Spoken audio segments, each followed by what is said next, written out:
Kishilik huquqni kuzatish tashkilotining bildirishicha, Xitoyning Uyg'ur va boshqa musulmon osonliqlarga qaratgan kishilik huquq dafsandichiligi davomlashayotgan Sharqi Turkistonda paxta tijorati bilan shug'ullangan shirkat va korxonalar bu rayondan ayrilishga boshlagan.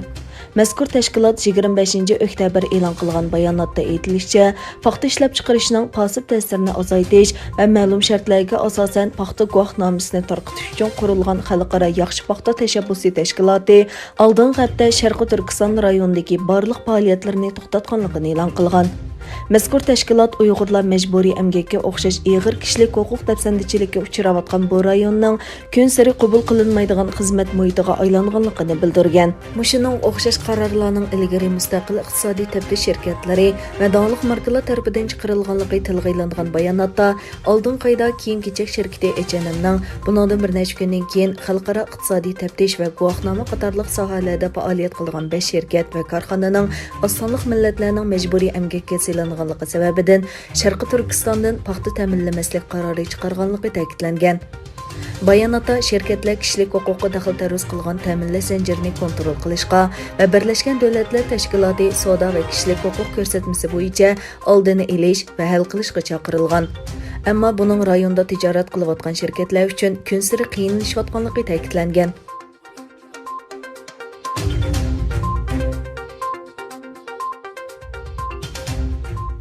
Shveysariya taratqullari 23 oktyabr Uyg'urlarning ahvoli Birlashgan Davlatlar Tashkilotida Xitoy bilan G'arb o'rtasida yana bir qatim jiddiylik paydo qildi nomli maqola e'lon qildi. Xabarlarga qaraganda, jurnalist Silvi Lasirning bu yil mayda Uyg'ur rayoniga sayohat nomli kitobi nashr qilganligi va Uyg'urlarning kitobdagi ifodasining bek kechikib ketdi bo'lganligi bayon qilingan.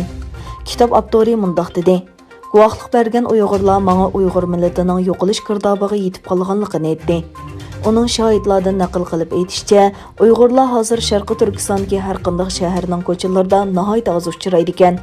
Ammo Xitoylar bilan to'y qilishga majburlangan ayollar va boshqa millatlardan oz sonli kishilarni topqili bo'ladi ekan. Silvi Lasir yana muxbirlarga chet elda yashaydigan Uyg'urlarning barliq tuqqanlari bilan bo'lgan aloqasini uzganligini, Sharqi Turkistonda nima ish bo'lganligini bilish mumkin emasligini aytgan.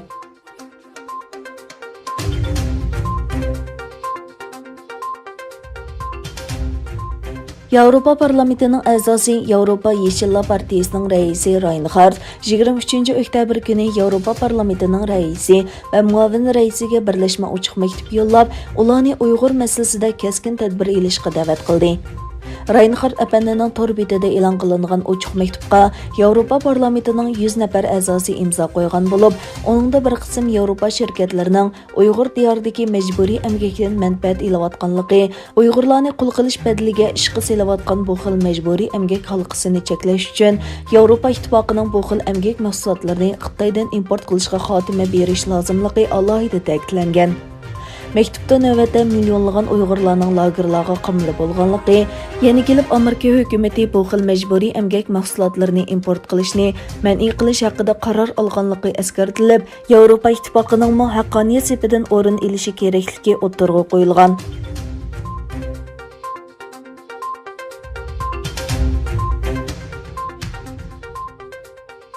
Amerikaning Xitoydagi 6 axborot organini chet el vakillari deb aniqlama berganligiga qarta, Beijing doiralari Xitoyda faoliyat qilayotgan 6 Amerika axborot organidan xodimlari va faoliyatlari, moliya mablag'i va ko'chmas mulklarni doklad qilishni talab qildi.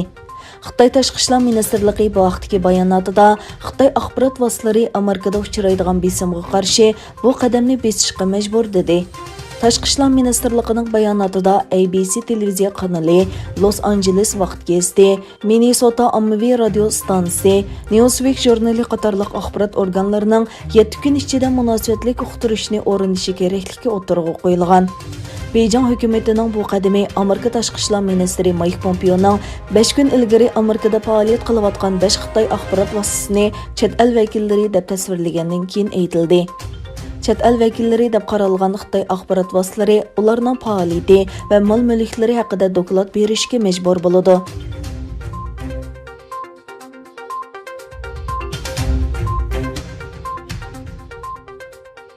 Dünya Səhiyyə Təşkilatı Avropanın Wuhan virusuga qarşı kurashni astoydil tezlatishi kerakligini ogohlantirib, Xitoy virusi yuqumining yangi markazining Yevropa cho'nquruqliq ekanligini xabar qildi.